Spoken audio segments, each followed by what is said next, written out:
Be leaders ourselves. Black women are being used by the Democrat Party. All of these socioeconomic indicators are in the negative, particularly for Black people. They want mob rule. When Trump was in office, please somebody tell me what act of dictatorship did he perform? She had Donald Trump's hair on top of her head. And she's sitting here talking about brown girl this, brown girl that. Because she's a Black woman. They would ask her how to spell her first name and clap like sea monkeys. Oh, yeah. Whoa.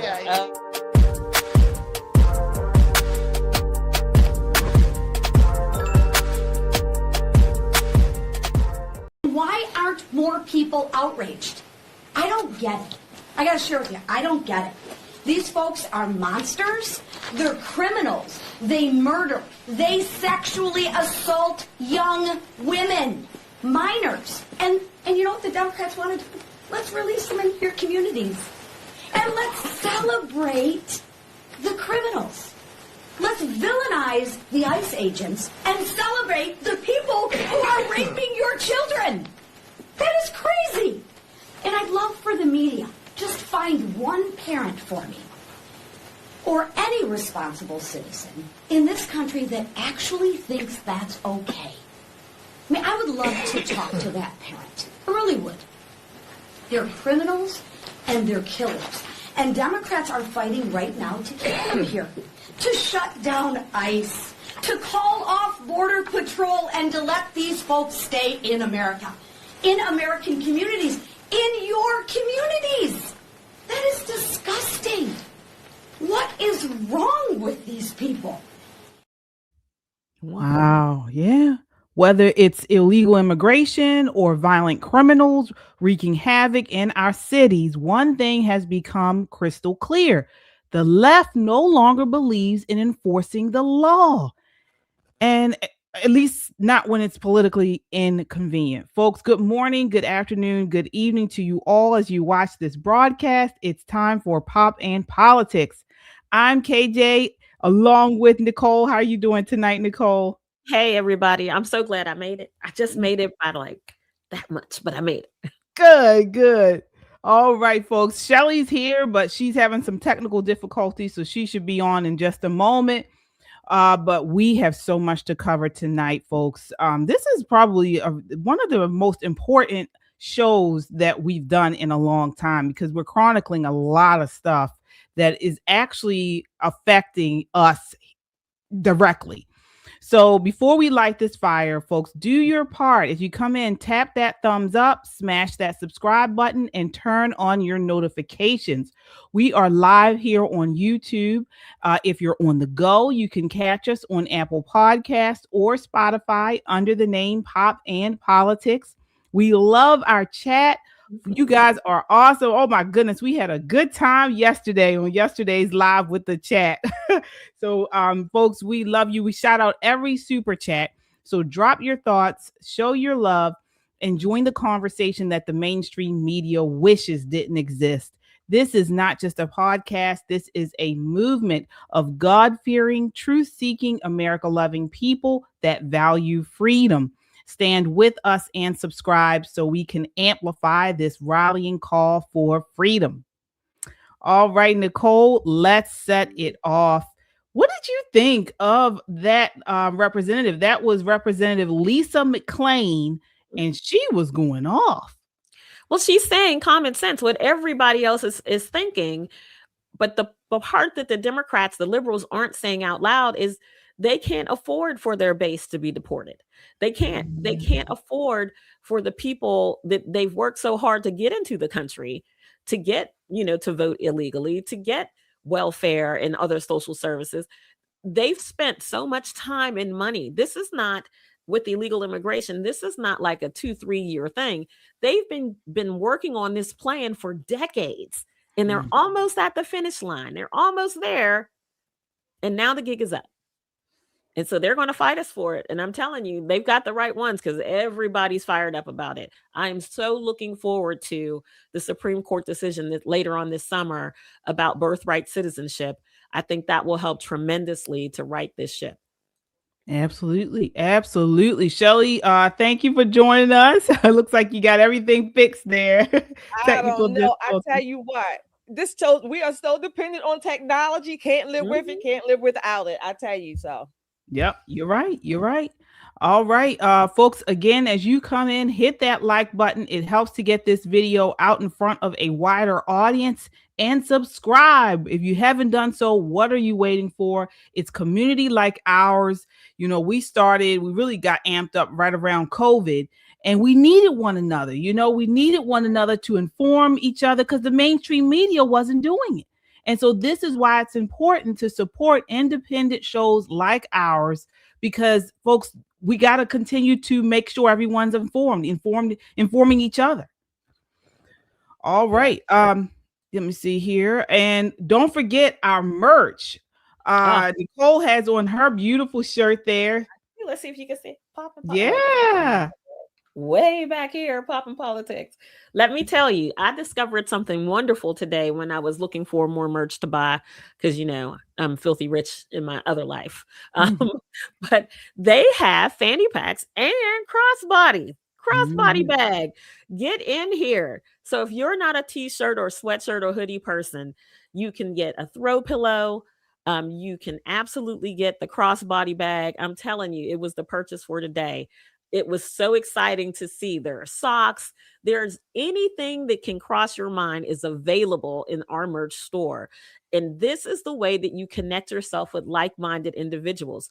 Some of these shirts are absolutely conversation starters. Give me my money back. And you can talk to any American about that.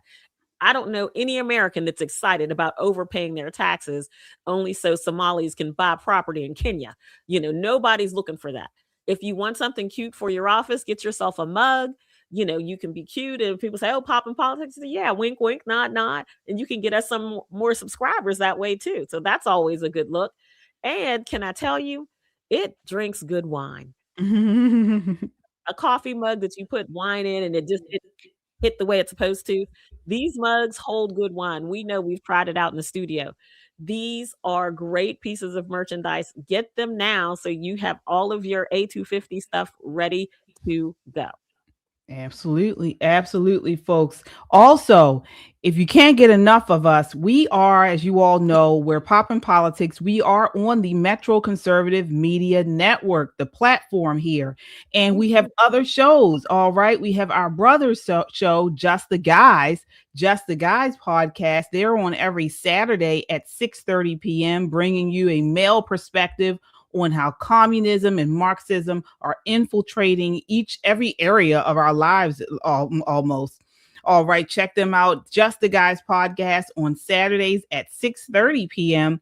And then me, I have another YouTube channel here at KJ Christian Conservative. You can find me and my co-host Michelle every Thursday and Sunday nights on at KJ Christian Conservative. We provide a biblical perspective to all things news and pop culture. So that's at KJ Christian Conservative right here on YouTube. All right. So let's get into this. As I said at the top of the show, we're going to bring you guys a lot of information today that can affect you directly. Okay. And that brings us to this next video. This is a segment from Face the Nation with on CBS with host Margaret Brennan, who she appeared to genuinely be shocked by a radical idea that the United States should enforce its immigration laws. Okay. She's on with Representative Tony Gonzales. And so he really got her good on this. And so we have the video here and we're going to go through it because there were a lot of points made on this. And so we want to take our time and you guys just see how mainstream media is no longer into investigating, they are literally pushing Democratic talking points. All right, here we go. In our CBS polling, that the credibility of the president's deportation policy is in question. You can see it right there. A lot of the American public just doesn't support the methods used for mass deportation, even though they like the idea of mass deportation. In the past, you've You've questioned whether the administration was really focusing on the worst of the worst. You said, don't deport abuelita. Do you think that they are actually hearing the concern that people like you have raised? And do you think there's any improvement? Very early on, I mentioned, hey, if we go down this route as a party, we're not going to be successful. And we're seeing some of that with some of these special elections that are happening. I am encouraged. I've seen the administration highlight more on convicted criminal aliens. I'm seeing Secretary Noem in their messaging or in their arrests? In their arrests and in their focus of going into the jails. If you go into a jail and you go cell by cell, that makes a lot more sense to American people than going house by house, going, are you American a citizen or not? And it's safer. It's safer for the agents as well. So I think if we go down that route, we will. So let's talk about that part where he mentioned there that it's safer to go to the jails and not going house by house. Now, ladies, please correct me if I'm wrong here. I don't know of any of these ICE agents just randomly going house by house. Okay, they're literally going generally because many of these sanctuary cities are not cooperating with them. So they have aliases or last known residences of people that they are intending to, that they have information on that are here illegally. And then they're going to specific houses of these people to detain them. These are not random search and seizures. Nicole, what are your thoughts there? So this is a whole bunch of foolishness. They're not going to random houses. These are people who have either a removal order from a judge or a detainer order. They're not, this is not like, spin a wheel and pick an illegal. That's not what they're doing. That's not what they're doing at all. And anyone who says that is what they're doing simply doesn't understand this process. From the moment that we start tracking a migrant in our nation, there are checkpoints where they're supposed to let us know where they're living. There are checkpoints where they're supposed to let us know, all the things about them, just in case we need to remove them. Now, people don't often do that. So sometimes the detainer or the removal order will be a last known address, kind of like you're saying, KJ. But here's the truth of the matter. They live usually in clusters, just like Black folk. Let's do that. Just like Asian folk, just like white folk. People like to be among their own kind. Go ahead, call me racist. I don't care. But this is what, if you're not at your grandma's house, you might be at your auntie's house. You're not at your auntie's house, we might go swing by and check your baby mama house. Seems like the very same thing they do with the child support order. When a judge issues a bench warrant and says, go get them, the police will go to the address on the warrant. If they're not there, they're going to check around and see a couple of other places. This idea that ICE is not law enforcement is what's stuck in Democrats' heads. They are enforcing the law. These legislators who are talking trash, if you don't like the law, change it. Rally votes, write something new, and change it. But for right now, we're going to stand on the law that we have. This is foolishness. Absolutely. I want to get you in here, Shelley. I want to go a little bit more in here and get you in here next. Okay. So right. I want to say this. You all are correct in that ICE is not just going to random houses, but consistently, law enforcement will tell you anytime they go to a house, a domestic situation, and I'm not talking about just couples, domestic violence, going to someone's house is consistently a domestic setting is consistently one of the most dangerous settings for law enforcement. So going to the jails or the prisons, wherever they're getting the detainees from, is a little bit safer or safer, I'll say, because not only that, you have more law enforcement there. It's an isolated, contained environment, if you will. So you also have more resources to keep that person, locked up. There's fewer.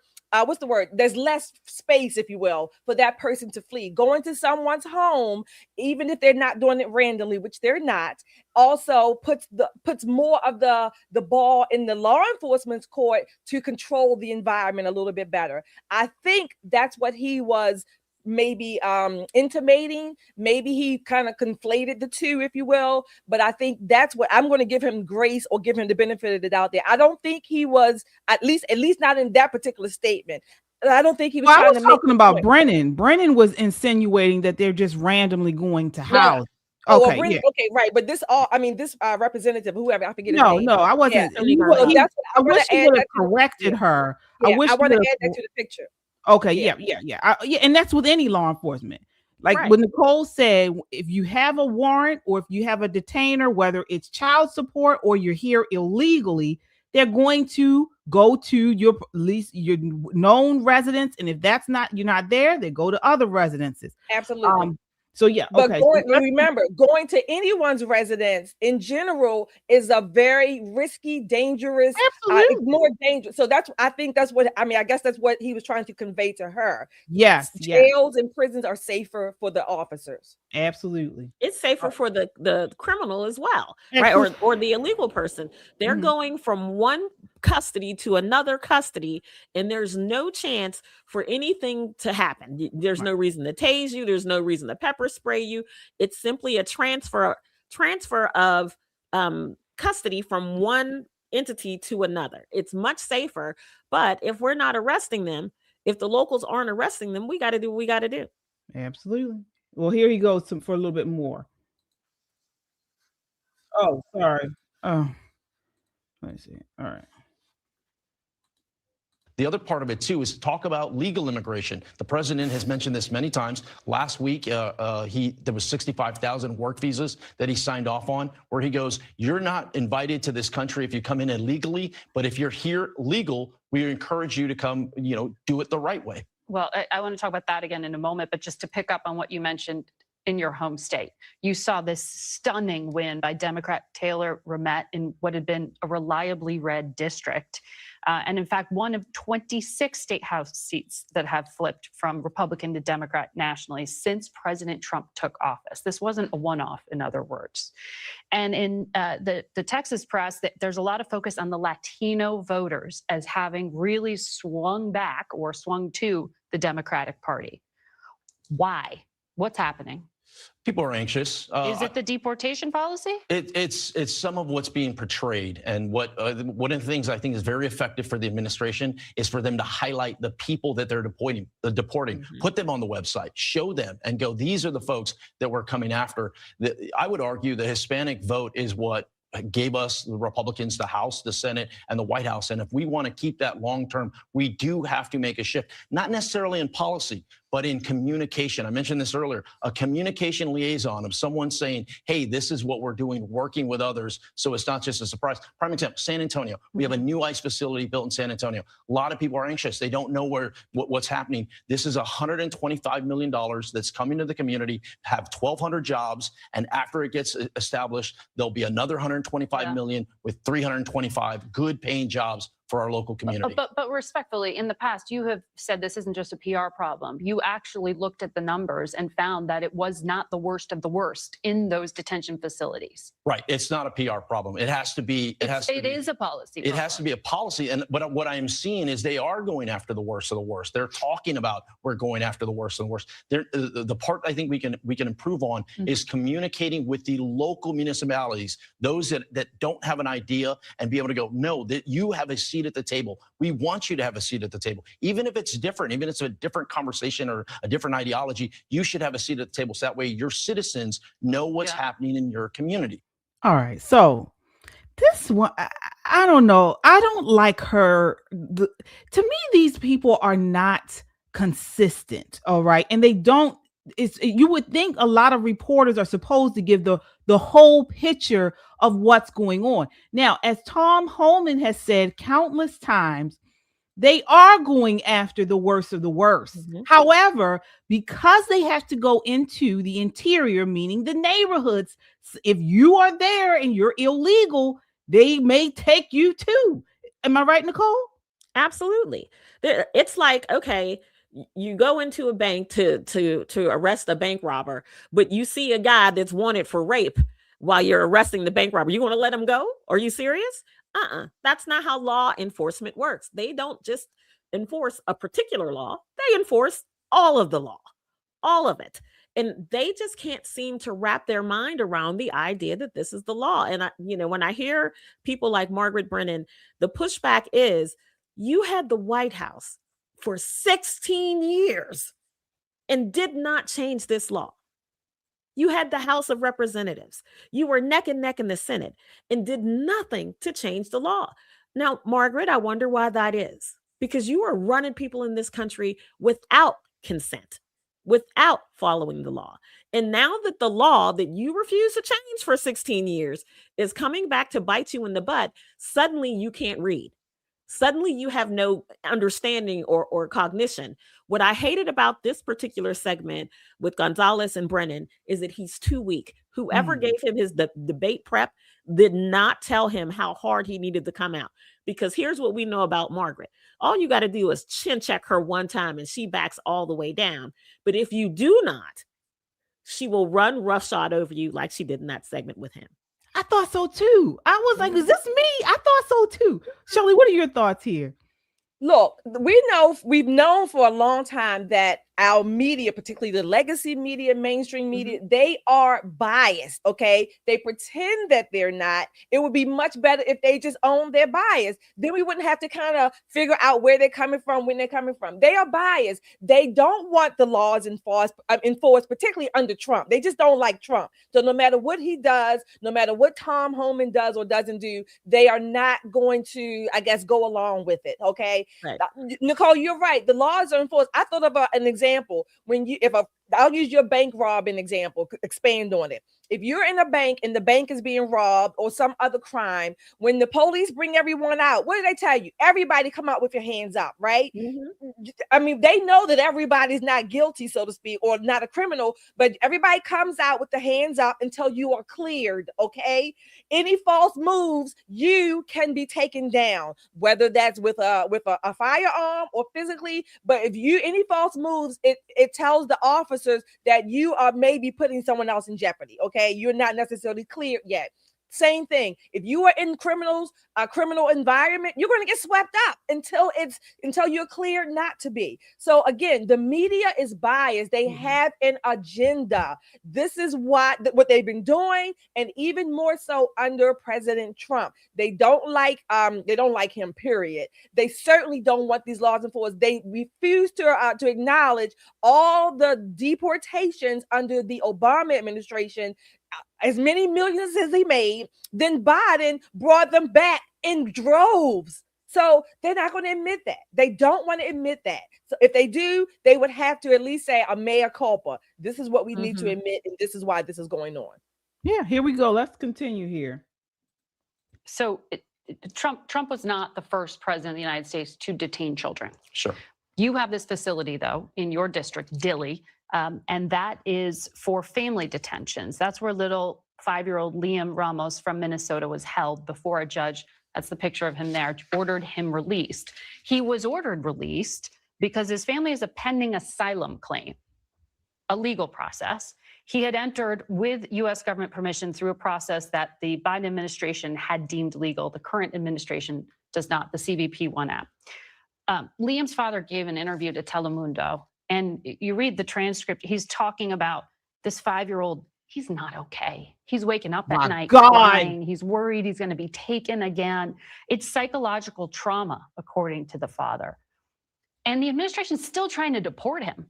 Do you understand why they are so focused on this 5-year-old and his dad if they did come in through the front door with U.S. government permission? Well, the front door was via an app that Biden knew exactly what he was doing, and he created this huge mess that now President Trump is there to clean up. And but he came in the front door. He wasn't sneaking across the border. Through an app that wasn't vetted, and the bottom line is that they're not going to qualify for asylum. So what do you do with all the people that go through the process and do not qualify for asylum? You deport them. I understand the 5-year-old, and it breaks my heart. I have a 5-year-old at home. I also think, what about that 5-year-old U.S. citizen? You feel comfortable defending that? I feel comfortable. We have to have a nation of laws. If we don't have a nation of laws, they were following the law. I'd also say this. That's the rub. It's that a new administration deemed the last administration's regulation not to be legal. We can be compassionate, and we can also enforce our laws. And I think that's the secret sauce that the administration and Congress must do. Let's enforce our laws, but let's do it in a humane way. The facility in Dilley, I've visited there many. All right. So let's get into this. First off, that CBP-1 app was not the front door. Okay. Nicole, can you what do you think of that exchange? So do you know, when you hear her say these things, this is what you can expect to hear Democrats say in the midterms. This is going to be the talking points on all the political talkie shows over the weekend, only because he's weak. And I keep going back to his team. I don't know who's on his team. I don't know who his chief of staff is, but whoever it is needs to sit down with people who do this professionally. There's no way I would let my representative walk out with this, choir boy kind of thing with Margaret Brennan. You have to be strong. Now, he did try to, quote a little JD Vance, but it fell really short. He tried a little Marco Rubio. It fell a little short. The best thing you can do in this position, Tony, is be yourself. You're sitting there, a Hispanic man, and she's talking to you about this poor child who's having nightmares, and she should have backed him up. I mean, he should have backed her up right there. Every nightmare that this child has squarely on the shoulders of the people who brought him to this country illegally. That CBP1 app was illegal. It did not follow U.S. immigration law. Biden knew it. His team knew it. And Margaret, you know it. You know it, Margaret. I would have ate her butt up. Girl, I'm so mad at his team. I just want to grab him by the shoulders and just shake them. Don't ever, ever, ever let them see you sweat. And he's sitting there, and the only thing he's not doing is like Rudy Giuliani hair dye running down his face. Get it together, Tony. Get it together. All right. Yeah. Shelley, what are your thoughts on that exchange? Yeah. So these people, again, using children for their own gratification. He should have said to her, well, Margaret, what about Rachel Morin's 5 children who wake up with her every night because mommy's no longer there? And not only that, maybe the things that they have heard of how she met her demise. What about Jocelyn Ingeray's parents and family? What about our Lake and Riley's and the thousands of others? What about the people who were just slaughtered? I'm saying slaughtered, but the illegal CDL drivers on California and Florida. How about those family members and those neighbors, if you will, all those people who are just gone like that? This is what I mean about when people. This is just grating to me. I can't stand when people use children in particular for their own selfish gratification. She doesn't give a damn about those children. She doesn't even give a damn about. These are American children, nonetheless. I mean, Jocelyn Ingeray, whatever. I know they're Hispanic, but they were here legally, and they were children. They have families. These people don't give one damn about children, and they definitely don't give a damn about America, particularly American people, our grief, our losses. It's all about because the children in cages. Bullshit. Bull freaking shit. That little boy, I don't even know his name. I'm glad he's okay. Nobody wants him hurt. Nobody wants him really separated from his parents. But if your parents are here illegal, what do I say? Send them all back. All of them. Send them with the children. You don't have to be. Send them packing with their children with them. I really don't care. I want the children safe. But if the safest place is with you, with mommy and daddy back in your country, please get to packing. Yeah. I mean, folks, you got to understand, this is not unbiased media. This is not just someone trying to get out the facts, because she did not provide any context about the 5-year-old child or anything. No, she used images of this little boy to derail the conversation. That's what she was trying to do. She's trying to emotionalize this and replace the emotional framing is used to replace the facts of what happened here. Okay. And we talked about this on the show before. This little boy, the father was the target of this arrest, not the little boy. And DHS confirmed he fled from agents, talking about the dad, and abandoned his child. He left his child. The agents had to go and take the little boy to a relative, I believe, the child to stay in custody only because the dad and the mother refused to take him.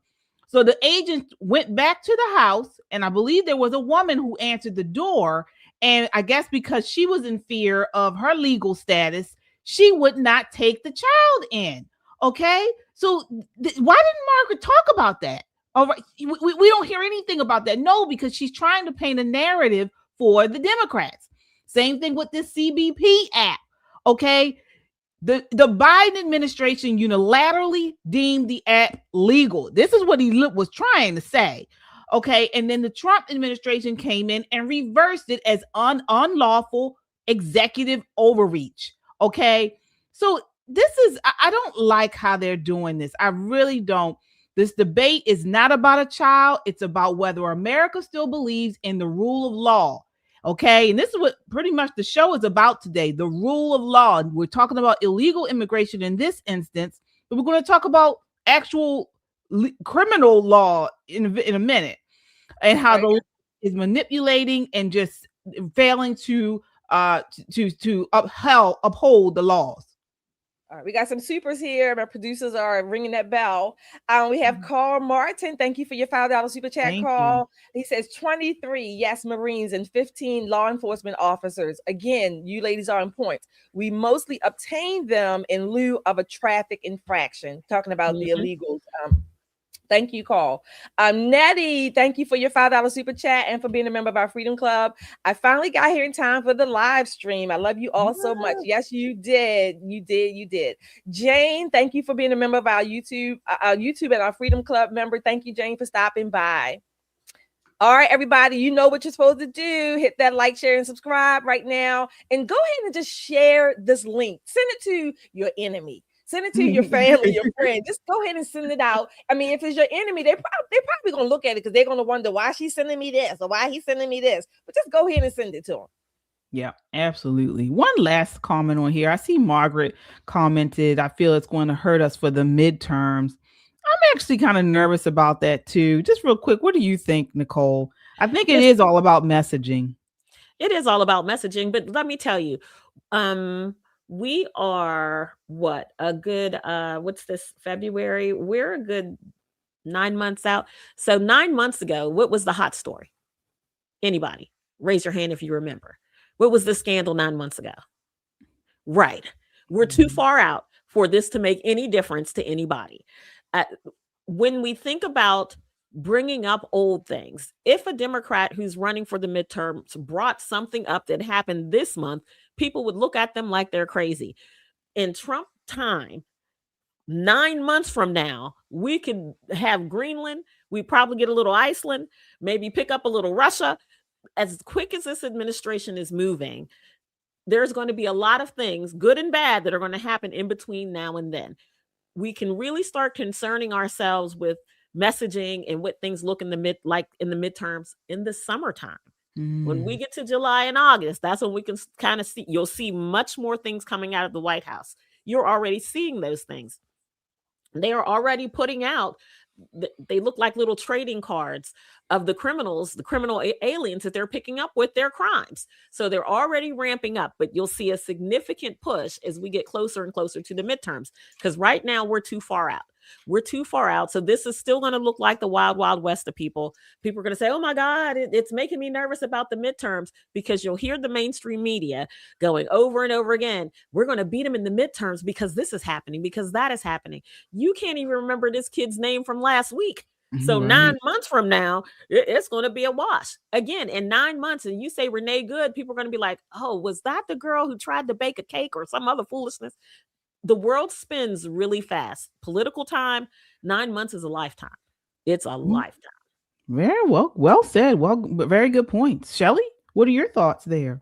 While I agree with Nicole, I would also add that I want and I hope that the Trump administration, the Republican Party, the PR, whomever, I want them to play up the good things, because we need to replace those spaces, if you will, the bad, the negative. We need to replace them with the good, with the positive, so that we can play them up, so that Americans can have something tangible. We tend to remember the negative or the bad, maybe not as long, but the good, we certainly remember that more or longer, because not only does it just look good, it also gives us a sort of an emotional connection that we can have, kind of the memory cells in our mind and in our spirit, if you will. So I want them to play up the good things. So I do, PR wise, I want them to do that. So we do have 8 or 9 months. I'm a little nervous, but we'll see.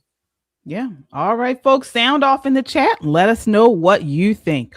All right. So we're talking about crime. We were actually just talking about illegal crime, illegal immigration. Now we're going to move on to crime here. So folks, this is an awful story. A couple of nights ago in Chicago, a young woman named Gabryel Ayers, she was only 26 years old, was ambushed and murdered while sitting in her car. Her baby was in the back seat. By God's grace, the child survived. But again, this is a savage thing. And what did we see out of Chicago after this savage murder? No marching, no emergency orders, no press conferences, no outrage. This is what silence looks like under Democrat leadership. Take a look. This is clip 5.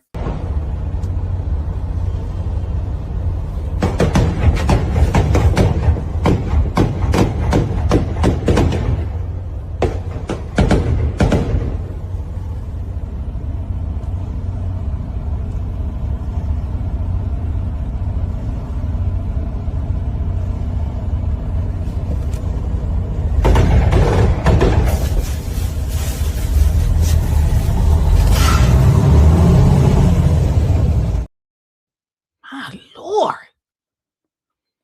Chicago, Illinois. Yeah. The Someone driver known asked- as yeah. Go ahead, Nicole, what are you saying? I said someone in the chat asked where that was. Oh, yes. Yep. Chicago, Illinois. The driver known as Screw Money was wounded but is in stable condition. It was a targeted criminal violence. Shelley, what are your thoughts on this? You said, what did we see after this? My guess is that we saw more murders probably the next damn day. That's probably what we saw in Chicago. I mean, these people are brazen. They are, they don't give a damn. They don't give a damn. All I can say is it angers me. Of course, it's sad, but it used to be, crime has always been here. We get it. But there used to be a street code. Children and women, and certainly people that you were not targeting were off the record, so to speak. They were, you don't bother them. That's not there anymore. And then you have the Brandon Johnsons of the world who really, I think they get they get something from this. I mean, what they get is more power. They convince the people who are being pulverized. My alliteration, progressive policies pulverize the people they purport to protect. So the people that are continuously being pulverized and buried before their time, they, for some reason, in all their emotion and grief, they still want to blame the white man or the oppressor. Well, your oppressor right there is Brandon Johnson or whomever. Most of them look like you. This is awful. She wasn't the target, like you said. I guess the driver, her boyfriend or whoever he was. No, it was a targeted criminal offense. She was targeted. Now I don't know if they were targeting someone else in the car, but whoever was in that car, they were targeted. Yeah, I thought they were targeting the guy, and she was, killed by mistake. That's what I thought. But you're right. You're probably right then. Okay. Yeah, Nicole. I mean, where are the protests? We saw all these protests in Minneapolis, in California. I mean, do you have to be killed by an ICE agent in order to get protests? Well, nobody wants to get shot. So, because, broad daylight, license plates still on your car, you didn't even stop to pick up the shell casings. They have no fear of the law. So the people that I'm angry at most are the legislators who are soft on crime, who have made it, and it's soft on crime here in Maryland. We have very, very, very lax laws about people hurting other people. You'll do more time cheating Maryland out of money, than you would shooting someone, unless, of course, your gun was not registered. If your firearm wasn't registered, they coming for you, whether you were trying to protect yourself or not. That also happened in New York City to an elderly gentleman who got 4 years for killing a bum who was attacking him. You heard that right. Right. But in blue states and blue cities, this is what you see. They are so concerned with protecting the criminal, they have no feelings for the victim. And when your law isn't victim-centered. They see the criminal is, well, you know, he didn't have good parents. He didn't have a 2-parent household. He didn't have fresh veg when he was a kid. This is why he's acting like that. You know, at some point, bringing a firearm in the middle of the day, in the middle of a public street, with people hunkering down in their cars hiding so they don't get shot, that's got to be more of a crime than, oh yeah, our murder numbers are down this year, except for the one that just happened down the street. It's ridiculous to me, but I'm angriest at the legislators who keep passing these laws that make it easier and easier to get away with crime. Easier and easier. Absolutely. And speaking of the leadership in Chicago, this next clip of Brandon Johnson, he is on MSNow, formerly MSNBC, and he's being asked about his refusal to allow President Trump to send in the National Guard. Take a look. This is clip 2. Is the president right to say that it was his actions in Chicago, trying to bringing federal agents to Chicago, that made Chicago safer? He is not. I mean, this president continues to, exacerbate, instability across our country. In fact, where ICE and federal agents were present, we actually saw an increase in violence. In other words, the tension and the chaos that federal agents bring to cities in America, it actually is counterproductive. So yes, we saw a 30% reduction in homicides, shootings, shooting victims, all down. In fact, the city of Chicago doubled the amount of the national average in terms of violence reduction. Okay, so let's unpack what he said there. Shelley, what are your thoughts? He's trying to be slick. Okay, that's basically what he's trying to do. So I guess that woman, that mother being targeted, just this past weekend, that's not targeted or tension. That's not tension, which is what he's labeling as violence, where the ICE agents go. Brandon Johnson needs to be, as they used to say back in my grandmother day, used to be run out of town. He needs to be run out of town, tarred and feathered. I don't care what. Brandon Johnson, I contend, based on his definition, that he is adding to the tension and the violence in Chicago. He is, based on his limited, a little, slick definition. This is ridiculous. This is angering. I mean, I feel sorry for that baby in the back seat of that car. I read that the baby, a girl had a lollipop or something in her mouth, or something in her mouth.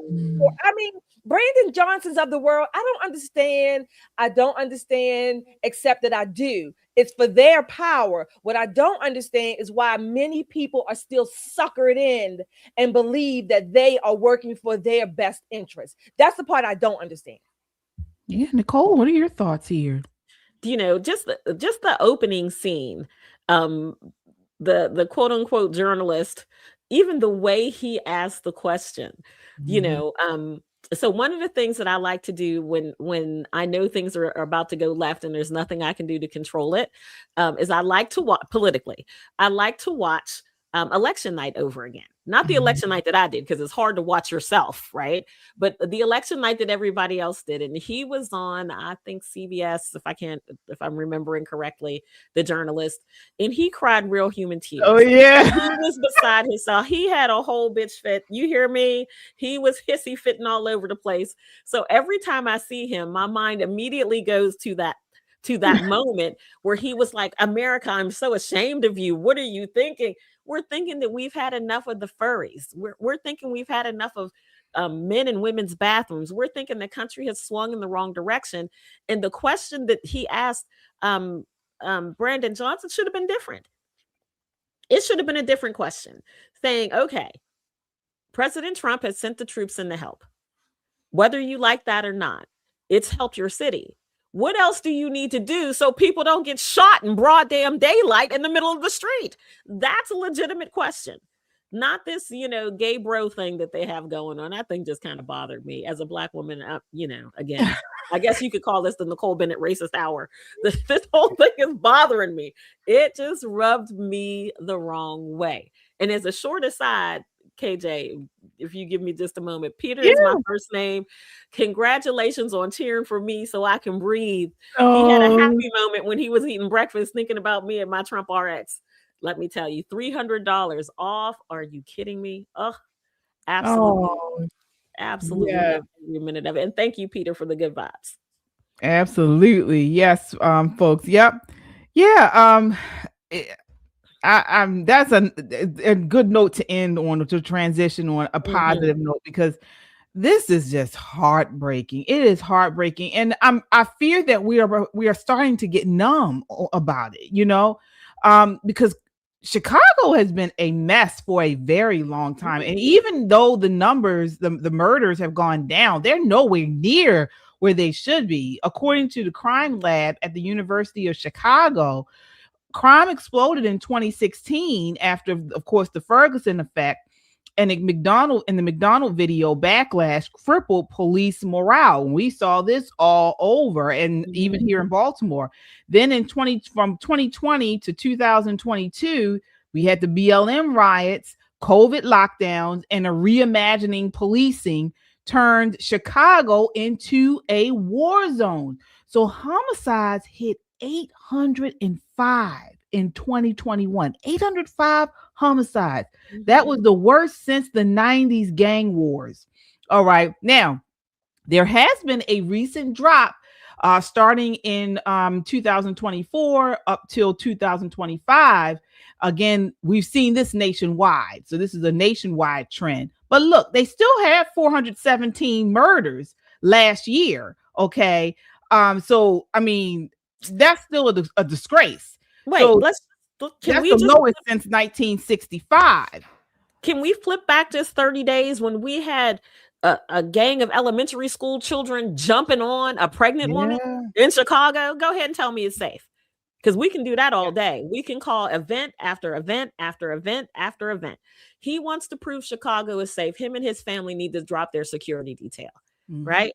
Walk the streets that you govern, just like everybody else does. Now, after they put you back together at the hospital, then we can sit down and talk about some real effective change. Crime doesn't, from his perspective, any kind of policing of crime is inherently racist, right? That's not the case. Black people commit crime, white people commit crime, everybody commits crime. I'm not saying that it's a race thing. What I'm saying is the people who are affected by the crime are also Black. They're also Hispanic. They're also white. They're also Asian. So while you're playing this game with, don't pin the tail on the Black criminal, you're leaving the very Black people that they assault, that they shoot, without any protection. Again, a gang of elementary school kids jumped on a pregnant woman. It's just getting more and more the people in the community had to fight it off. Where were the police? Yeah, I have no words. And then to have these elected officials take these, self-proclaimed victory laps over these minor, declines in the murder rate and in crime. It's still high. It's still high. So it's almost like they're celebrating the negative HIV test. And here come the nurse walking in saying, "Oh, but you got herpes."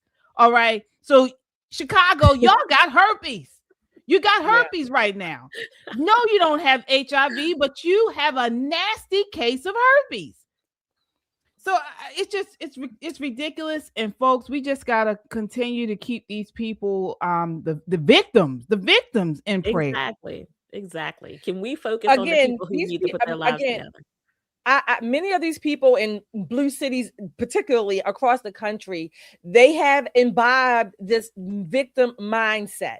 And it's so warped that when, I guess if you take it out to its nth degree, you begin to think again that the policies that are hurting you, that they are somehow oppressing you, they're hurting you, but you don't see yourself as being able to come out from under them. You only see yourself as the victim. You lose your agency. You lose, I guess I'm going to say, like, your will to fight, so to speak, right? You don't. the Black Panthers, criticize them all you want, but one thing you can say is they definitely had the will to fight, so to speak, to at least change their community to fight back against. They didn't take a victim mentality. I'm not saying they were all good. That's not what I'm saying. They had the mindset that there are things that we have to do to protect our own community. They were not particularly reliant on the police or the authorities or the politicians for that matter. Yes, some of them connected with whatever, but I'm talking about the overall mindset. To be a victim is more of a mindset, just like having a freedom or a warrior mentality is a mindset. To be a victim is a mindset as well. And that is utterly to your detriment when you place all of your agency, your faculties in the hands of the damn people who are hurting you. Yeah, that's it. That's what it always is. And we haven't even hit the least of it, folks. All right, this next story is a doozy. As you come in, please hit that like button. It helps to get this video out in front of a wider audience, and we appreciate your support. Hit that like button and subscribe if you haven't done so already. What are you waiting for? We, again, are God-fearing, truth-seeking, America-loving people that value freedom. So stand with us and subscribe so we can amplify this rallying call for freedom. Also, we have some super chats here. I'm not super chats. I'm sorry. Cash apps. So that's another way you guys can support the channel through Cash App. Now, Cash App is right there at the bottom of the screen. So Reginald, thank you so much for your $5 Cash App. We certainly appreciate you. Absolutely. Yes, indeed. And Terry with a $5 Cash App. Oh my gosh. Thank you so much. We really appreciate you. Absolutely. All right. So let me see here. So if you thought Chicago's crimes and the statistics there were a disaster, folks, wait until you hear this next story out of Louisville, Kentucky. All right. Again, it's the same rotten playbook. Activist judges slashing sentences for violent thugs, spitting in the face of juries and victims. That's what we never hear enough about, the victims, not just of crime like this, but also of the illegal immigration crime and stuff. So again, I mean, from the streets of Chi-Town to the courts of Kentucky, the left's war on justice continues. Take a look. This is clip 6. Of Kentucky versus Christopher Thompson. Within seconds of Christopher Thompson's sentencing hearing. Before we even get appearances, Mr. Thompson, I'm going to need you to be respectful. I ain't doing nothing. He insulted Jefferson County Judge Tracy Davis. Well, it's fine. Okay? What? It's fine. Yeah. Because here's the thing. Spit on y'all, at the end of the day, I'm the one with the pen. I don't care. I know you don't. Yeah. And it's a sad, sad scenario. I ain't tripping. So you just told me eat your and you called me a sucker twice. The disruptions continued throughout the entire hearing. Thompson was convicted in December of robbery, kidnapping, sodomy, and sexual abuse. In 2023, the 24-year-old abducted a woman, robbed her, and sodomized her twice. I don't have sympathy for nobody. Come in here. Man, I don't have sympathy for you, the victim's family. I don't care. It's fine. But if you... During sentencing, the prosecutor asked the judge to uphold the jury's 65-year recommendation. But Judge Davis explained she would lower that sentence to just 30 years. As Thompson repeatedly interrupted. I don't care. I don't care. Unfortunately, he fell through the cracks and ended up before this court as an 18 or 19-year-old. This court does not believe that Mr. Thompson, if given the resources that he can get while incarcerated, is beyond being rehabilitated. All right. I am at a loss for words. I don't understand. Somebody, because when I look at things like this, I try to look at it from the other person's perspective. I don't see it. Help me why would she do that? Shelley, why would she do that? Let me tell you my best guess. She probably raised a son just like him. She probably has a son that she raised, or I'll say the parents have raised him just like him. And this is her own guilt if you will, that she is sentencing out of her own guilt or the father's own guilt of the child that she raised to be like that. The menace, the absolute menace, horror right there.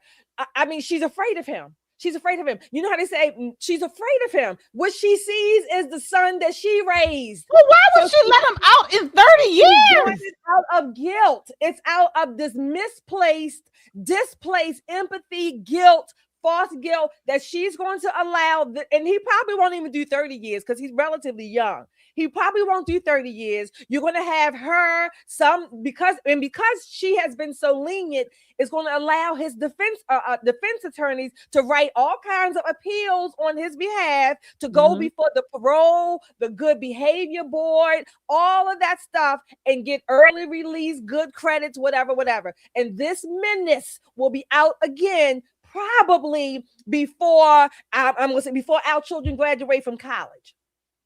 My God. That's why it's a misplaced guilt. He will be back out on the streets likely before the victim heals from the repeated assaults, right? Because what the story didn't say is that he assaulted her brutally, left, and then came back and assaulted her again. And let's say he sodomized her. Repeatedly. He sodomized her. Repeatedly. So this is... The judge is saying there are going to be resources at your disposal while you're in prison to help you with your problems. But the truth of the matter is that kind of attitude, he's not going to make it. He's not going to make it. He's not big enough. He's not strong enough. He's not tough enough to make it. But with all of that said, I have a problem with activist judges because when a jury renders a verdict, you need to listen to what the jury said. You need to listen during the court case of the horror that happened. But Shelley's right. This halving of his sentence is from her own personal experiences, not what she saw before her, not the court case that she heard. What she did is she brought in all of her own personal garbage and junk and let it cloud her judgment. And that's not what's supposed to happen.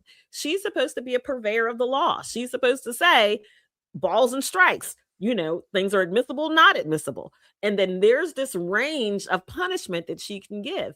And giving him the lower range of the punishment just because she feels guilty about someone in her life who she thinks didn't get enough love, didn't get all the resources that they need, makes no sense.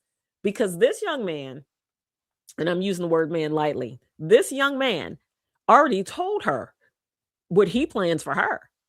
And if he's willing to say that to somebody who holds his life in their hands, what is he going to do when he's 50 and bigger and stronger and let back out on the streets? What do you think's going to happen? Yeah.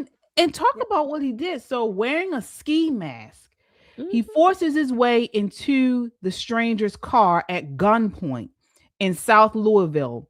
He drives her to an elementary school parking lot where he sexually assaults her, not once, but twice. Then he makes her withdraw $220 from an ATM before dumping her. So DNA from a water bottle left in her car, that's what placed him at the scene, leading to his arrest in 2024. After a 4-day trial, a jury of everyday Americans recommended 65 years behind bars. Okay. And this woman halved that. She cut it in half. Yeah. Let me say this to Madeline, because she has a good question. She says, Shelley, it doesn't make any sense if she's afraid of him to lock him up and throw away the key. Madeline, you are right. It doesn't make sense. It's a psychological war thinking. She's more afraid of him to leave him locked up if he comes out, whatever, 65, whatever the term was. She's more afraid that he's going to be even more angry. See, she only thinks of this as she's coddling him, just like she probably walks on eggshells with her own son. So she's thinking that the longer I do it, he's going to be more angry. Right now, this is only an anger that I'm used to. It's a warp. You're right, Madeline. It's a warp. For logical people, it doesn't make sense. But with the psychopath mind, the sociopathic mind, the pathological logical mind is twisted. So you have to think of it from that way. So you're absolutely right, Madeline. It doesn't. I understand that it wouldn't make sense and it shouldn't make sense to you on a logical level, but this is beyond that. This is a level of psychological depravity that most people just don't understand, and we really shouldn't. Our brains can't really figure this out. Right. It's like the abused woman, your husband almost beats you to death. Absolutely. And you go bail him out and bring him back home because something in your mind, you're not adding 1 and 1 and getting 2. It's unfortunate, though, that so many of these people are in positions to judge, right? To be the purveyors of the law. And that is what's scary, because the law is supposed to be blind. That's why she's got the little blindfold on, right? She wasn't blind in this process. Can we honestly think that if this was a blonde-haired, blue-eyed young man who had done the same thing, that she would feel that same amount of empathy? Or did she bring in her previous experiences and it clouded her judgment?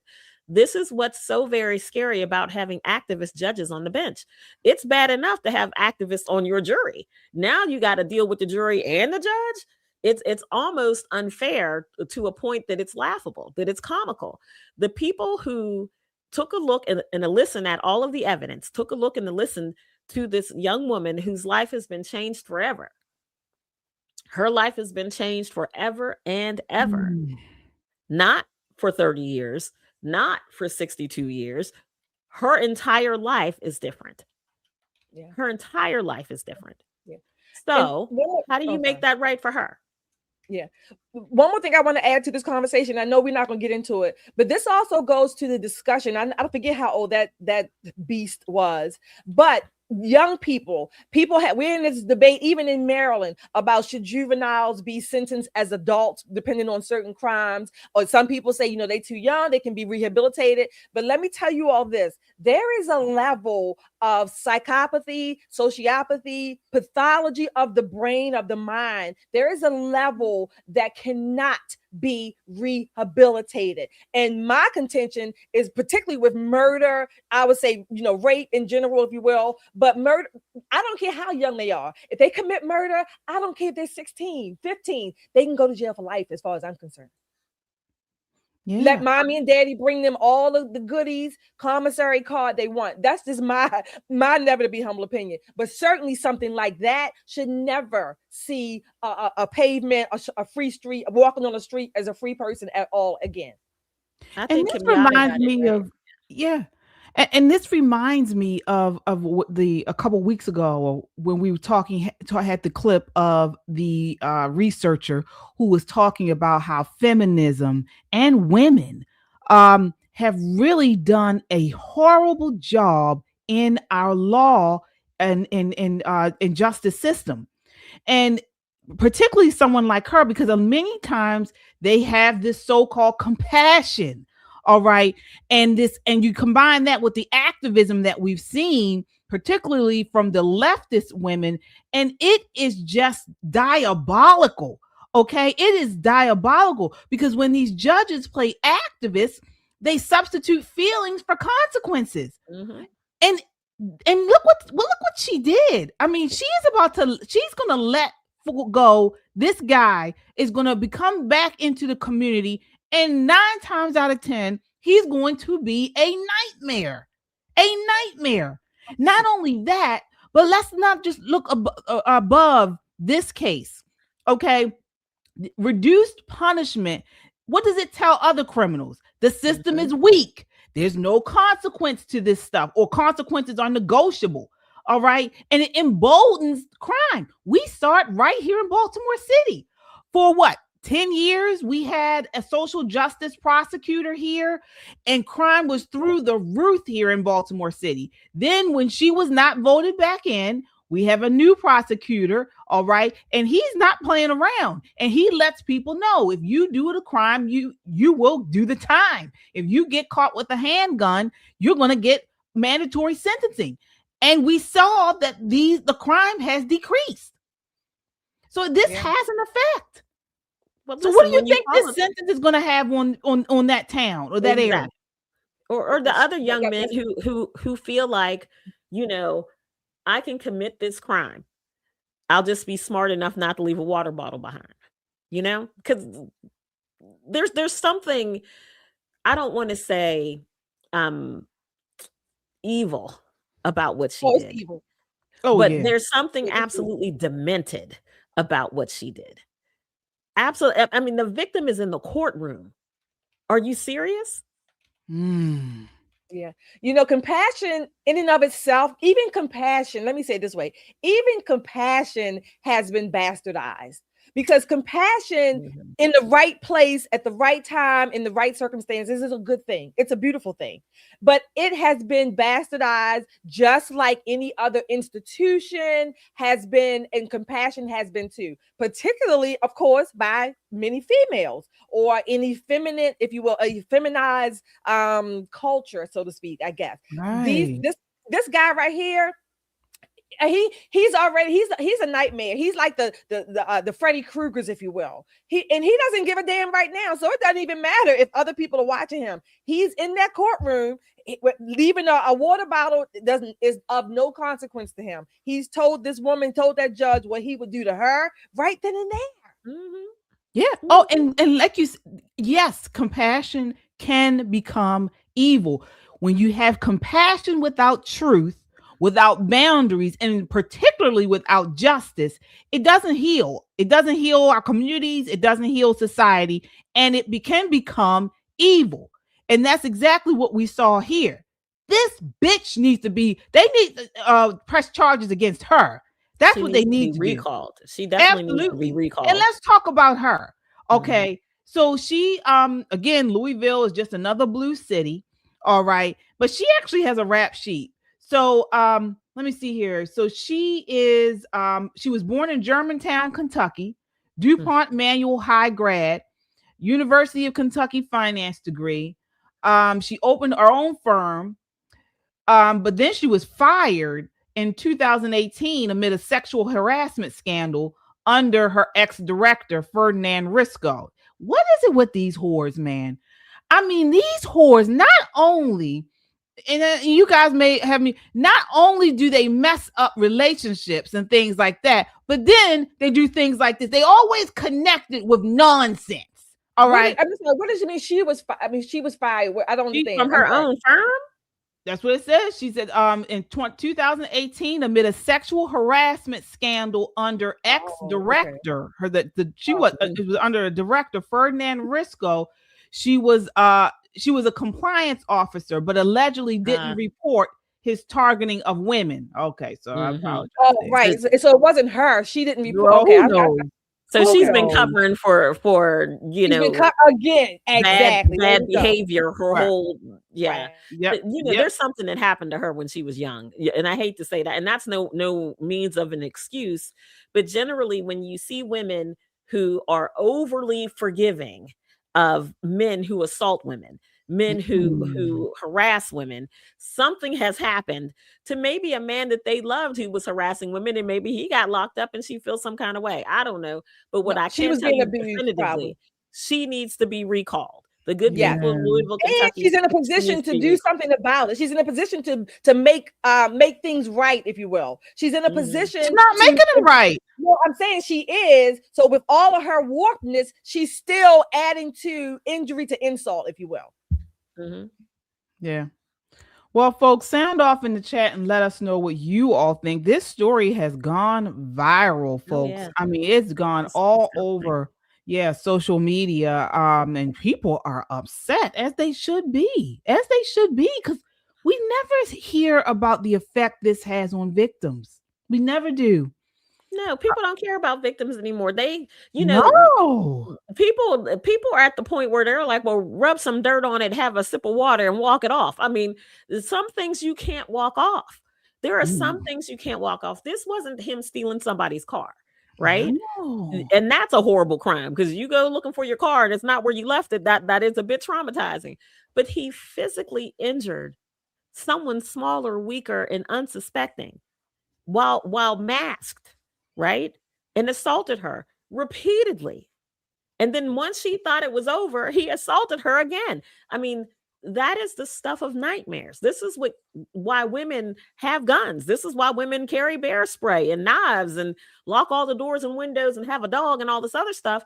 and you can't even be out in broad ass daylight. I mean, at some point, the pendulum has got to swing back the other way. And this judge, being a woman, especially, now let me sound like a Democrat in this moment, a woman of color,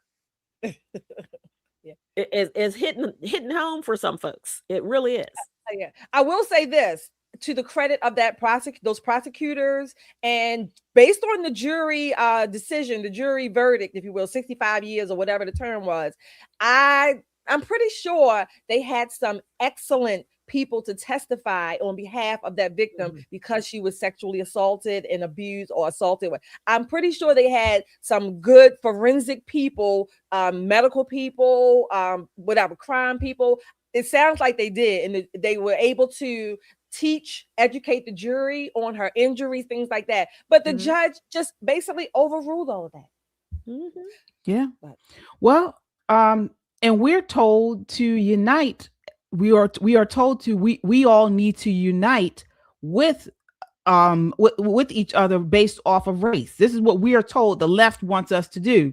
So, no matter how you think, no matter your morals, your values, any of that, as long as you're black, all blacks are supposed to unite together. All whites are supposed to unite together, or I should say all minorities are supposed to unite together against the white man.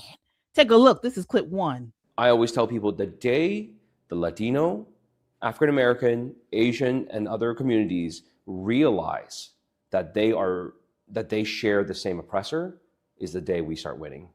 Because we are the majority in this country now. We have the ability to take over this country and to do what is needed for everyone and to make things fair.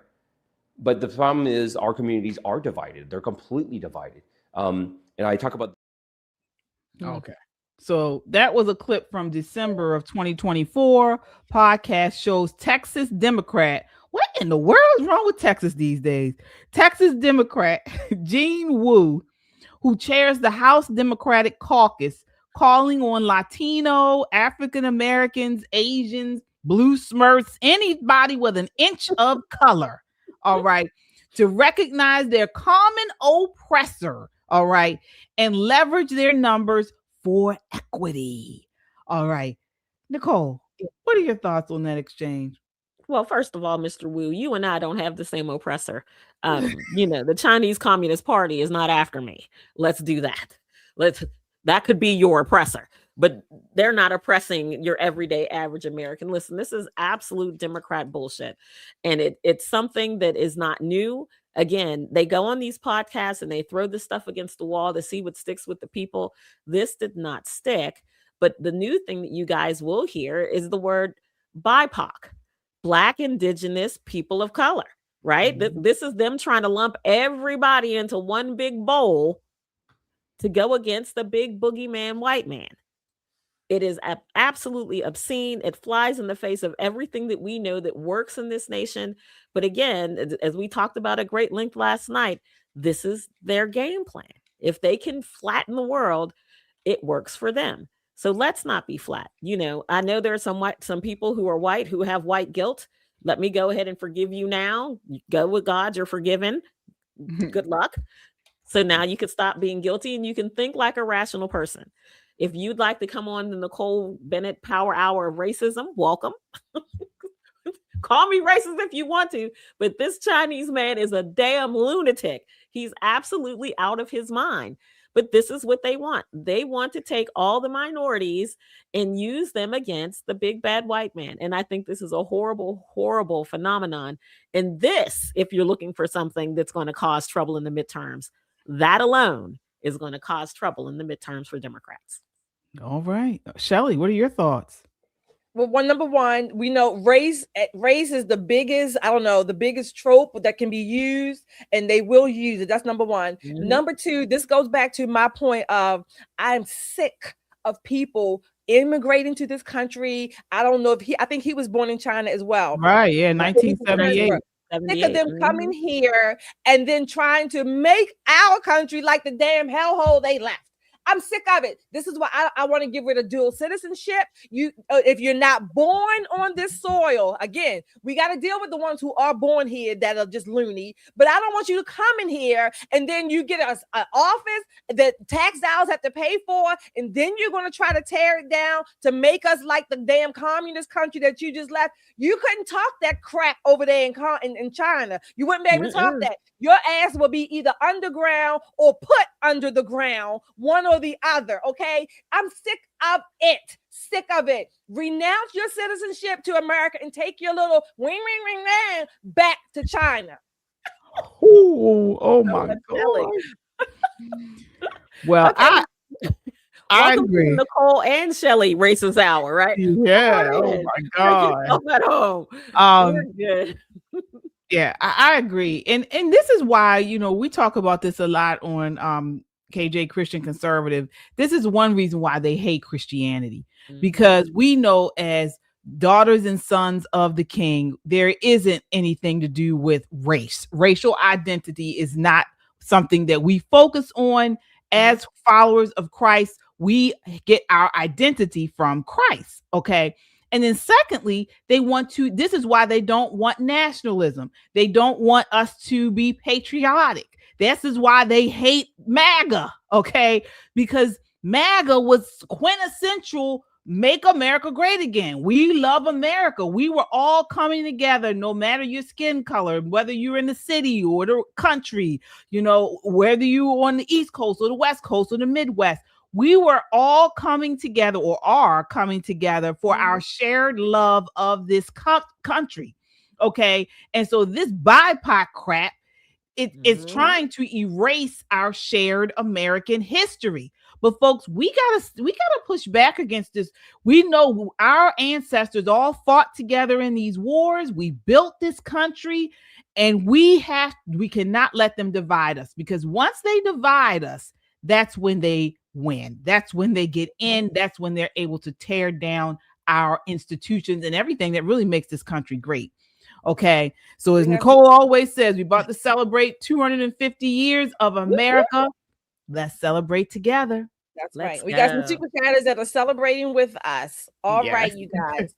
I have the Scrapping Beauty we have here. Thank you, Scrapping Beauty, for your $10 super chat. Can you please press the importance of primary voting and midterm voting again and again? Keep reminding people, because too often they forget. Love you all. Wow, Thompson sold his soul to hate and pain. POS. Oh, POS. Thank you, Scrapping Beauty. We do. It is very important. We have to vote. You have to get out there and vote. You just have to. Conservatives, Republicans, Independents, we have to vote. If we don't show up, we lose right there.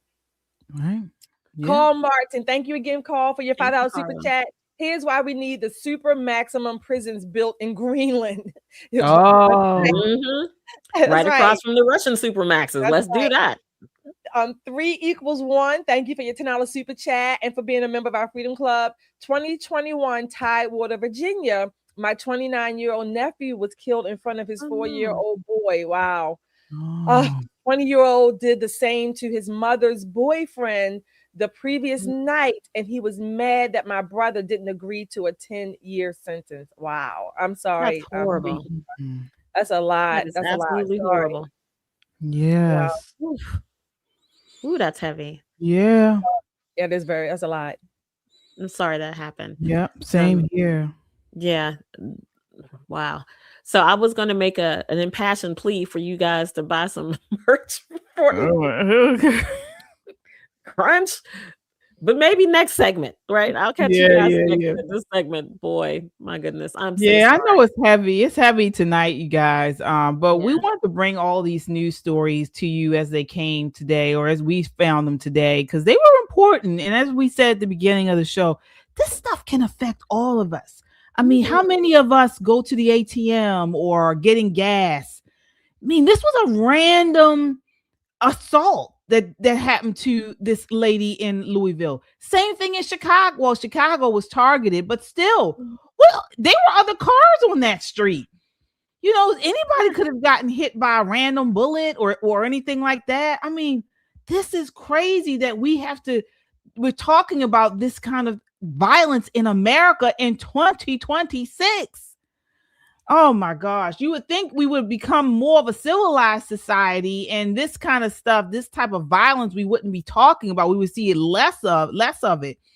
But it feels like we're regressing. It's sad. It really is. Right. It is sad. It's very sad.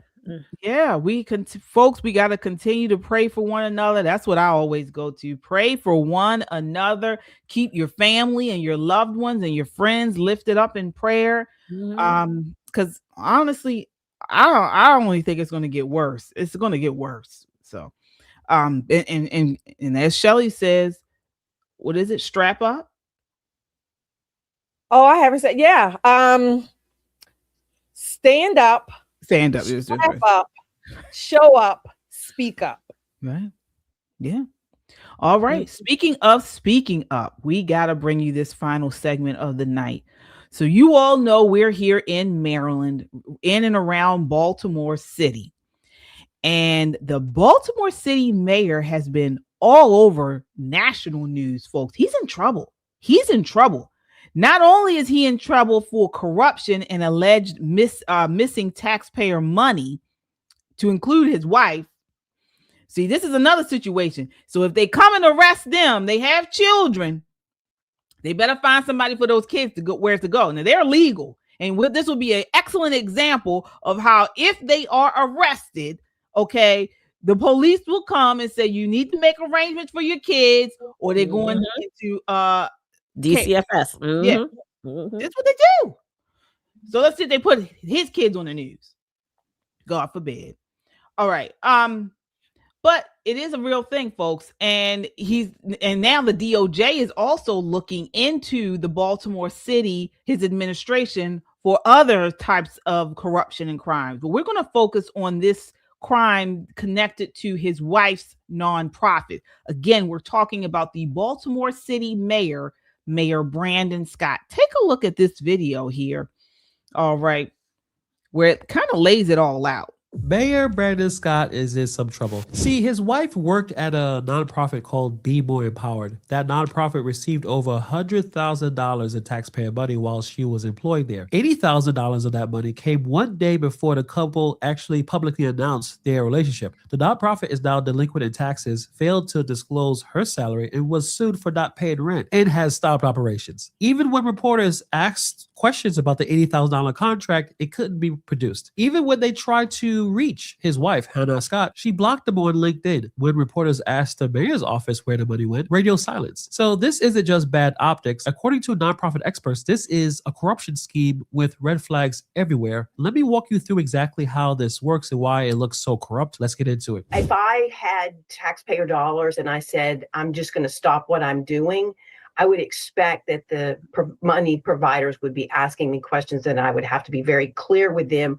where their money was. We have to talk about the timeline. Here's how it all unfolded. We need to pay attention to the dates because the timeline is important. September 2021, Hannah Scott starts working as the director of operations at Be More Empowered, a nonprofit with the stated mission of empowering Black women and girls through mindfulness and entrepreneurship. A year later, Hannah Scott meets Brandon Scott, who has been the Baltimore mayor since 2020. January 2023, Baltimore city government starts sending taxpayer money to Be More Empowered. The total from the city directly was $34,950 by 2024. So here's where it gets interesting. On July 18th, 2023, Be More Empowered gets rewarded an $80,000 grant from the Downtown Partnership of Baltimore at an event. Both Brandon Scott and Hannah Scott attended this event together. One day later, Brandon Scott and Hannah Scott publicly announced their relationship with a pregnancy announcement. So let me make sure that you caught that. They were secretly dating. An $80,000 taxpayer fund grant gets rewarded to her nonprofit. They're both at the event together. Then the next day, they go public with their relationship. So from July 2023 to June of 2024, the Baltimore Children and Youth Fund,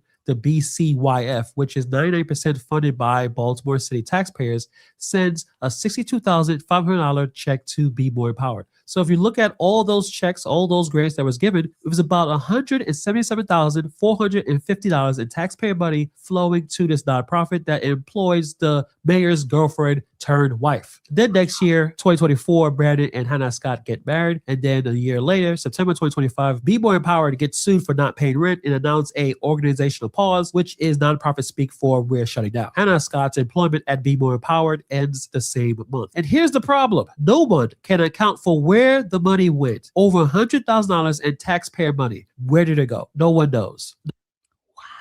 All right. So before we go forward, Shelly, what are your thoughts on what we just heard? So this is the other bitch Brandon. Okay, that's what we got. The other Westmore and we got the other bitch Brandon. So these are thieves. That's what they're doing. This is nothing more, I'm kind of keep it simple, than the nonprofit scheme that undergirds much of Baltimore City and I contend many, particularly blue cities across this country. This is just taxpayer money. Again, don't get caught up in all the little names and fancy names. It's taxpayer money. It's a nonprofit scheme. And Hannah, well, her name is Scott now. Hannah and particularly Brandon signs off on those checks, or ultimately, or someone in his administration does. They stamp his damn name and they sign off on them on the ledger. But our city council as well, this Baltimore City Youth Fund, Children's Youth Fund, has been a boondoggle for years. It's nothing but I don't know. If you think of a pocketbook, another little stash, basically, another stream of a stash for them to use taxpayer money. We have over, what did I write? I think we have over 3,000 nonprofits in Baltimore City on the record. 3,000 in a city of less than 600,000 people. What? It's a scam. It's a scheme. And again, why are the people in Baltimore City the same thing? Why we keep voting these people? The other bitch Scott and the other bitch Brandon Johnson, Westmore, the other West, all of them, they are basically scamming and scheming for the taxpayers' money because they have free reigns of it. Yeah, Nicole. I mean, and again, I try to look at the opposition. You know, how could this even happen? How is he, the mayor, allowed to award his girlfriend this type of money? Why would you even do that? Isn't it? It's impropriety, right? Of course, it's unethical. It's illegal. But who's going to check them? I mean, this is not indicative of Maryland by any stretch of the imagination. This happens all over the nation. Anywhere where they have a super majority and sometimes even a slim majority, this is what they do. You want to know if money is being stolen in your particular community, figure out how many NGOs and nonprofits exist in your community. That all of that information about how much money they get, where the money comes from, how they spent the money is public record.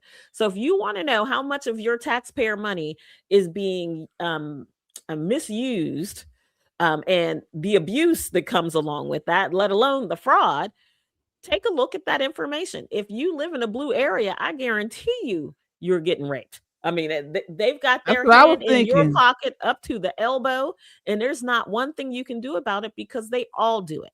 So who's going to blow the whistle on the crime that everybody commits? Who's going to do that? You're waiting for Westmore to chin check his homie? That's not going to happen. His wife and the other wife are really good friends. You know, you showed that picture of them all going to the Beyonce concert. Well, that's next. Yeah. All of this is difficult because no one's not going to say anything because they're fearful of what it means politically if they do. So they just keep stealing. And adding Shalonda Stokes, that's coming up next. That's coming up next. Oh, I'm sorry. Now, let's talk about who awarded the money and why these connections matter. So there's a person by the name of Shalonda Stokes. She is the president of the Downtown Partnership at Baltimore. This is an organization that rewarded that $80,000 grant one day before the relationship announcement. Partnership's president, Shalonda Stokes, has a salary of $317,000. And here's where things get interesting. Shalonda Stokes has posted multiple photos and videos on Instagram with Hannah Scott. They went to the Beyonce concert together in July 2024. They're clearly friends. So your friend's nonprofit gets $80,000 from your organization, which is funded by the taxpayers, right before she announces that she's going to date the mayor. I'm sure there's nothing suspicious there. Now let's talk about the Baltimore City and Youth Fund, the BCYF, the other source of the money. BCYF is guaranteed funding every year through the Baltimore City Charter. This year was $16 million in the city budget. And BCYF is more than 99% funded by the Baltimore City tax dollars. So this is basically a city agency pretending to be independent nonprofit. Now here's the problem. The mayor's office appointed a representative to the BCYF's governing board. So the mayor has influence over the organization that then sends $62,000 to a nonprofit employing his wife. I'm sure you see the problem there. The Downtown Partnership received $28 million from the Maryland state government through the fiscal years of 2024 and 2025. Mayor Scott himself announced in 2022 that the Baltimore City was sending $1.6 million of the federal RAPA funds to Downtown Partnership, the one that gave Hannah's nonprofit $80,000, as listed as one of the funded programs. So Scott is directing city and federal money to Downtown Partnership, which then turns around and gives $80,000 to his girlfriend's nonprofit. This is called a pass-through corruption. You don't directly fund your spouse's organization. You fund the middleman that then funds your spouse's organization. It creates a distance on paper, but the money still flows where you want it. So this is why the Democrats have been fighting so hard to keep all these NGOs, because it is, just as he said, they are in between, go-betweens between those who have the purse strings and those who they want to really fund, right. So this is terrible. Nicole, what are your thoughts? This is a USAID in miniature. This is exactly what this is.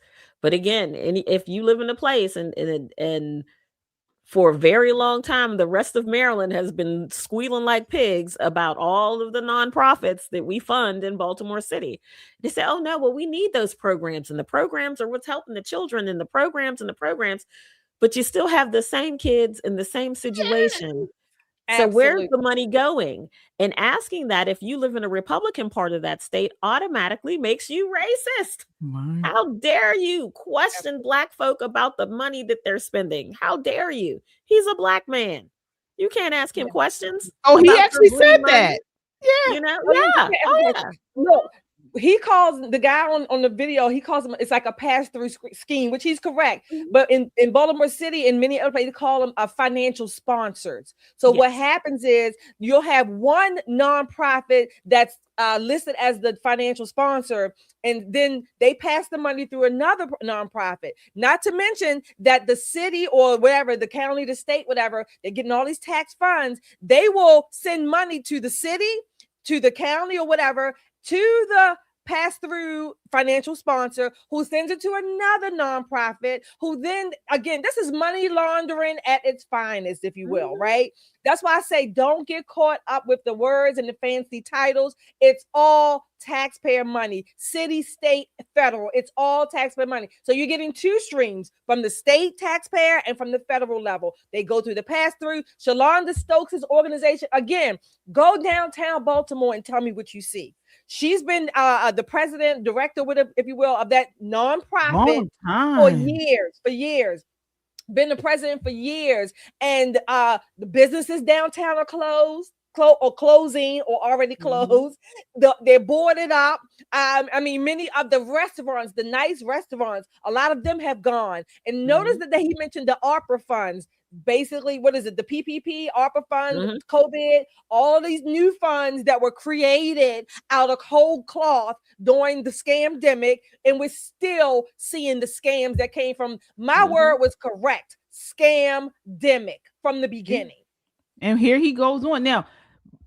I honestly, if the work was getting done, if these people were actually making a difference and doing work. They're getting paid and they're doing what these organizations are supposed to do. I don't think I would have such a big deal about it. But look at this next part, folks. You're not going to believe this.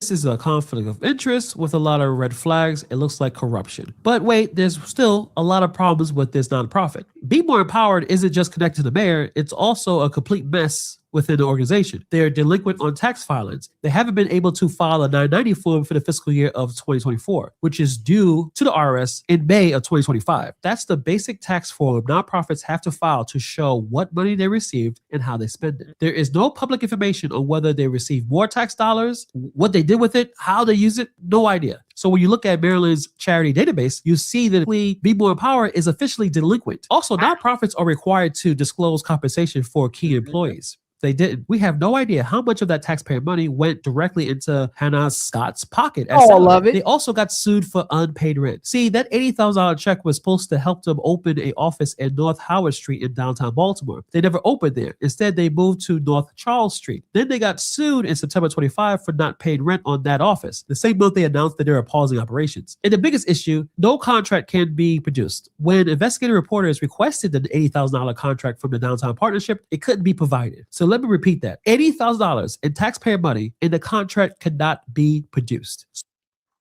So all that money and they can't even tell us what they did with it.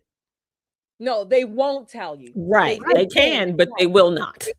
They won't. Right. They won't. And this is another example, if you will, in another sense of this misplaced compassion. What do I mean by that?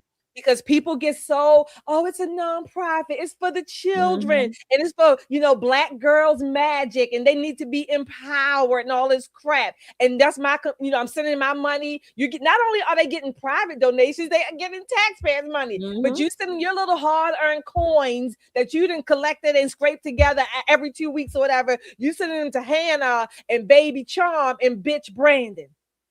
Oh, yeah. But this is why they push this idea of poverty and oppression. They have to continue to keep these are the people who, this is their business. Their business is poverty. Okay. And so they have to keep these people oppressed. If anybody comes from out of oppression, they're out of a job, right? Right. And you can't show your oppression. You don't even know. We all oppressed. All three of us are Black, so we are told we are all oppressed. But I don't know how we are oppressed. But we're told we are. But we can't show it, because if we were able to codify this oppression, they wouldn't have a job, because they're not doing anything to stop oppression. As we can see, it's a terrible, terrible thing. It really is. It's a beautiful grift. That's what it is. It's a beautiful grift, especially in the blue state, because again, anybody who questions is automatically a racist. Yeah. Anybody who questions, automatically a racist. And folks, the photos that we saw of Shalonda Stokes, of the mayor's wife, Hannah, and the rest of these ladies, it's all like a gang. Because remember, earlier in the show, I mentioned our old prosecutor, Marilyn Mosby, the social justice prosecutor that didn't do her job. Well, she was part of this. They were all go out. You would see them. They were all together all the time at events and things. They were all endorsing one another. They were all part of that. It's a whole ball of corruption. And for you all who don't know, Baltimore City has been under woke, corrupt leaders for a very long time. Okay, from Marilyn Mosby to our mayors, Sheila Dixon, who was the other one, Catherine Pugh. All were part of corruption. They all went to convicted of some type of scheme, grift. And multiple types of bankrupt behavior, morally bankrupt behavior, and it just continues to go on. Now it looks like people were used to say this mayor was going to, not be part of that, and it looks like he may go down. Yeah, they used to say that. They said he was one that hadn't gotten caught up in any of this corrupt stuff, and it looks like he may get caught after all. It's ridiculous. Any elected Democrat under the age of 50 is corrupt. It's just who they are. I don't say that as like a sweeping grand statement. I'm saying it's a part of their playbook. Yeah. Parties have playbooks. What are we raising this new crop of young conservatives for? You know what we're raising them for? To fight for America. We need all of them to look like Captain America. Even the girls look like Wonder Woman, but American Wonder Woman, not a Wonder Woman from another planet, right? We need them to fight for the American way, traditional values. You think their playbook says what we need is USAID back? We need our NGOs fully funded. We need to make sure that the money goes to the people, because guess who the people are? Their wives. Nancy Pelosi and her husband. Apparently, Paul Pelosi is the Rain Man of the stock market. Are you serious? Are you serious? So this is a part of their playbook. This is what they do. Unfortunately, or fortunately for our cause, the world is much smaller now. Thank goodness for the internet and shows like this, where we have a voice and we can inform people without going through legacy media, who gets to pick your questions for you and tell you when you can answer it and that kind of thing. So it is very important that shows like this get shared, that although that's happening in Baltimore City is not happening where you live. Again, you want to find out if there's corruption, count the NGOs, count the nonprofits, pull up their record, because it's public knowledge. It's supposed to be, right? Baltimore City, not so much, but everywhere else, you may find some things that make your hair curl. It's a sad state of affairs. Yeah. All right. Now we have some super chatters. Yes, we do have some supers here. Jessica, hi, Jessica. Hope Mackenzie's doing well. Thank you for your $2 super chat, and thank you for being a member of our Freedom Club here. Sounds like somebody, another Ilhan Omar, perhaps, probably on that par. You're right. Let's see. Jessica's back again. Thank you again for another $2, Jessica. She says Shakespearean and Greek tragedies all rolled into one.